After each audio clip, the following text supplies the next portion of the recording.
La discusión de análisis sobre el tema del liderazgo, ustedes bien saben, es algo que trasciende los objetivos de este trabajo, obviamente. El liderazgo es un tema y un concepto acerca del cual existen diversas maneras de abordarlo, muchos significados, y se refiere a distintas expresiones humanas. Específicamente en relación al liderazgo político, la teoría contemporánea es tremendamente heterogénea y fragmentaria, a la vez que el análisis y estudio del mismo no se encuentra con una sola circunscrita, una sola teoría, a un solo marco teórico, para decirlo de alguna forma, de donde surge una suerte de validez de poder, ¿no es cierto?, asumir posturas y enfoques que sean diferentes a los estudios, según sea un estudio u otra investigación. Y particularmente en el liderazgo femenino, déjenme decirles que un trabajo reciente, realizado por la señora Adriana Ortiz Ortega, en México, en 2009, constata algo que a mí por lo menos me llamó la atención. Sobre el liderazgo femenino no hay más de 15 estudios realizados hasta ahora en el mundo.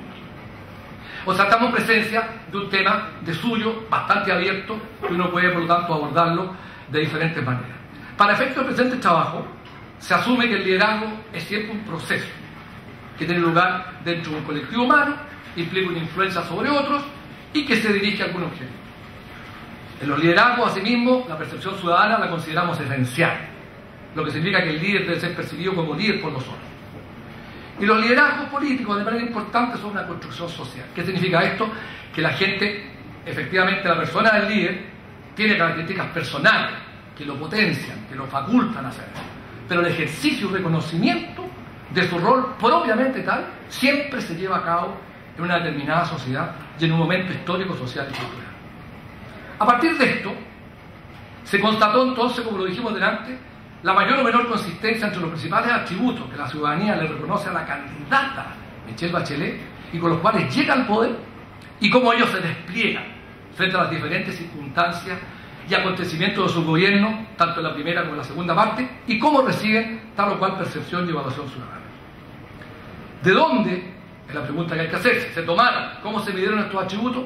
Aquí hicimos una opción claramente metodológica, no teníamos otra, pero a mi juicio realmente resultó muy interesante.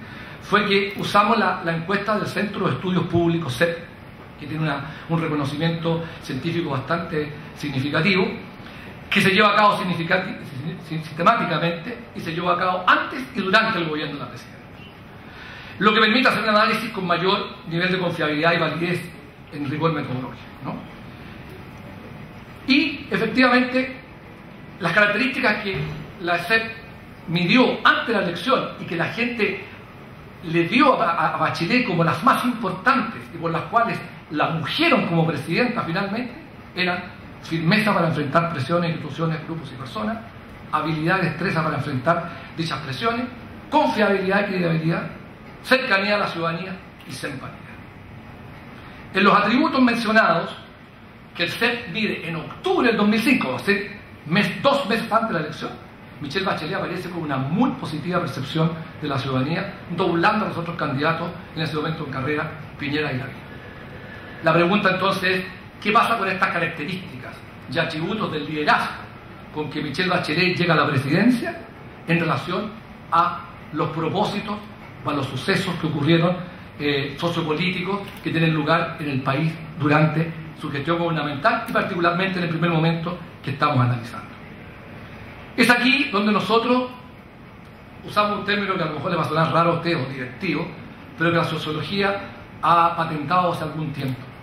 Y a mi juicio, en esta primera etapa del gobierno de Michelle Bachelet surgen los llamados serendipities sociopolíticos. Un serendipity, para que simplifiquemos la cosa, es, dentro de la sociología, es un hecho que de repente aparece, que es estratégico, que es imprevisto y que produce problemas en la teoría, en la investigación y en la práctica de cualquier actividad social. En el caso nuestro, los serendipities de la primera parte del gobierno de la presidenta Bachelet, frente a los cuales ella tuvo que desplegar su liderazgo, fueron los siguientes, 3 particularmente. La huelga de los estudiantes secundarios, los pingüinos, conocían, el Transantiago y las denuncias sobre supuestos actos de corrupción en algunos organismos del Estado. Estos fueron los 3 hechos, a mi juicio, más rescatables y significativos que surgen como estos serendípitos sociopolíticos frente a los cuales la presidenta pone a prueba en su primera parte el liderazgo y los atributos por los que ella fue ungida. La pregunta es, ¿qué ocurre frente a estos hechos? ¿Cuál es el desempeño y ejercicio de la presidenta Bachelet? A mi juicio, en esta primera parte, se caracteriza por 4 cuestiones fundamentales. La primera, hay toma de decisiones erráticas o claramente equivocadas, severos problemas en la conducción de su equipo político ministerial, tanto en los procedimientos como en los contenidos, incapacidad para imponer su agenda e instalar en la opinión pública temas relacionados con su positiva gestión en relación al cumplimiento del programa, y finalmente se produce esto que se llama la rutinización de su carisma y una disección de su liderazgo. Es decir, por un lado hay un reconocimiento y valoración de la simpatía, de su confianza, de su credibilidad, pero hay una evaluación negativa en el ejercicio de su rol y en la destreza para conducir. Las declaraciones y distintas aclaraciones frente a la puesta en marcha del Transantiago por parte de varios ministros y la propia presidenta, la secuela de errores en el nombramiento de los directores de Chile Deportes, el llamado cartillazo con carácter público de la presidenta a sus ministros, subsecretarios y jefe de servicio el 6 de junio del 2006 y el cambio de gabinete a solo 4 meses de iniciado el gobierno son algunas de las ilustraciones de lo que acabo de señalar. Sin embargo, la expresión más palmaria de lo sucedido con el liderazgo de la presidenta en la primera parte de su administración está dada por los propios resultados en el instrumento que se usó como medición en esta variable. En efecto, la encuesta C de junio del 2008 establece en un 66% dice que el gobierno de la presidenta ha actuado con debilidad frente a las presiones e instituciones. Un 29% solamente dice que lo ha hecho con firmeza. Un 58,5% dice que el gobierno conducido por Michelle Bachelet ha actuado sin destreza ni habilidad frente a dichas presiones. A un 53,6% de los entrevistados en ese entonces la presidenta le resulta lejana. A un 48% la gobernante le da confianza, un 47% no le da, y un 43% desaprueba la forma en que la jefa de Estado está conduciendo el gobierno, y un 40% la aprueba. A comienzo del gobierno la presidenta tenía un 60% de aprobación. ¿Qué pasa con esa tercera variable? Rol y relaciones de los actores políticos. Hemos tomado como unidad de análisis a aquellos actores políticos en torno a los cuales ha girado parte importante de las decisiones del gobierno, así como las modalidades y características con que se ha ejercido el poder gubernamental.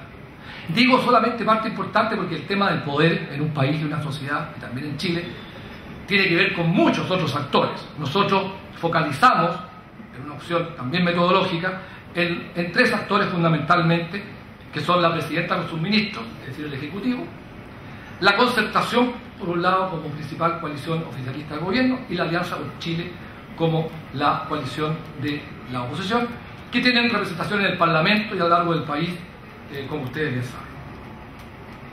El rol jugado por cada uno de ellos frente a los diferentes momentos y situaciones, así como sus mutuas relaciones y condicionamientos, es lo que de manera significativa permiten apreciar los rasgos más distintivos de esta variable, es decir, de qué pasó con los actores políticos en la primera parte del gobierno de la presidenta.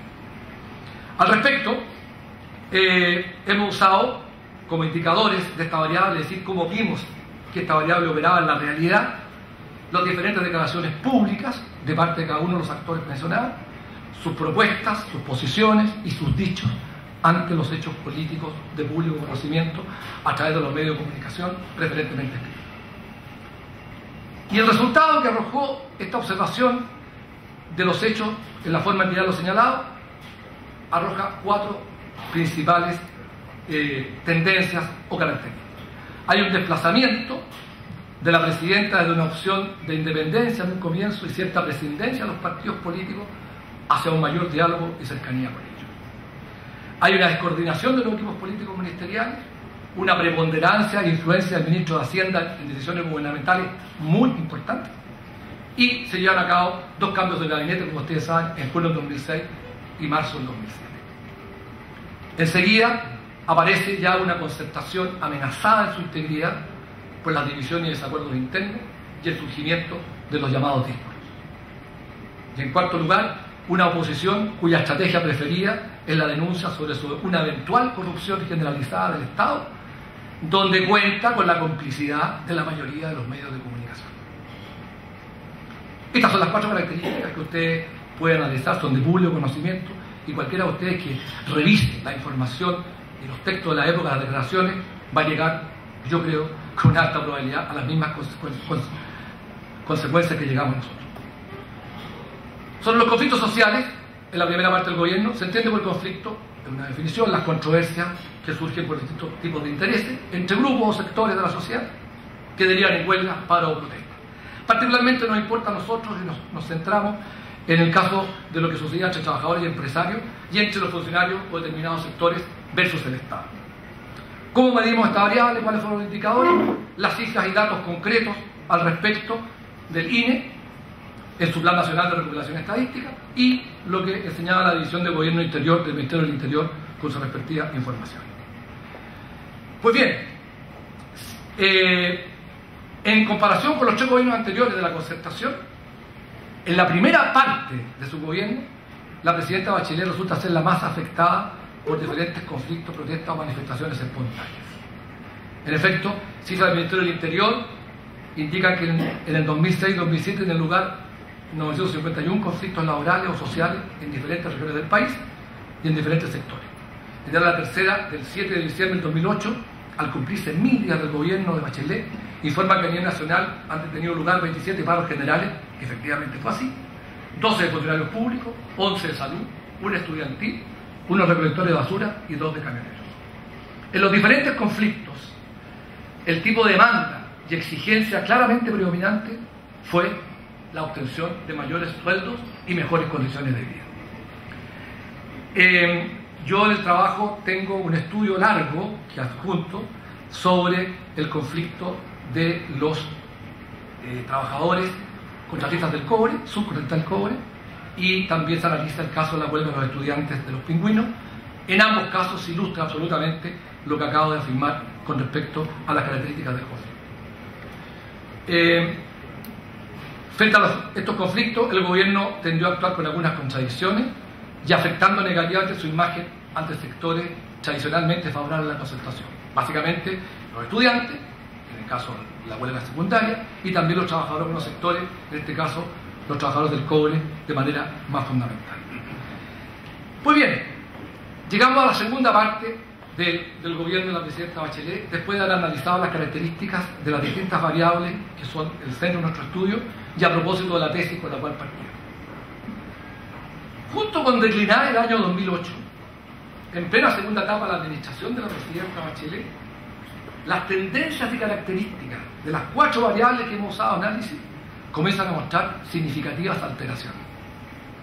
Hay una rearticulación y cambio de dichas variables a propósito de la mundialmente conocida crisis económica subprime, la que surge, al igual como ocurrió con los otros hechos del primer periodo, como el serendipity de la segunda etapa, es decir, el hecho imprevisto, anómalo y estratégico que surge en la segunda etapa está constituido por la crisis económica. De ahí que, en términos concretos, se postule como tesis para la segunda parte del gobierno de la presidenta Bachelet y para su desenlace más definitivo, la siguiente. El gobierno debe enfrentar un nuevo serendipity, un nuevo hecho imprevisto, anómalo, estratégico, cuál es la crisis económica internacional. Sin embargo, esta vez el manejo de la presidenta y su equipo político-económico frente a dicho suceso es claramente valorado por la ciudadanía. Ello redunda en una positiva evaluación del gobierno y de manera especial catapulta la popularidad y positiva percepción del ejercicio del liderazgo de la presidenta Bachelet. Esta revaloración de la gestión gubernamental y del rol de la presidenta neutraliza, impide que cualquier otro factor o acontecimiento, que sin duda tuvieron lugar algunos, complicados, pudieran ser amenazadores para la evaluación de la gestión del gobierno y del rol de la presidenta.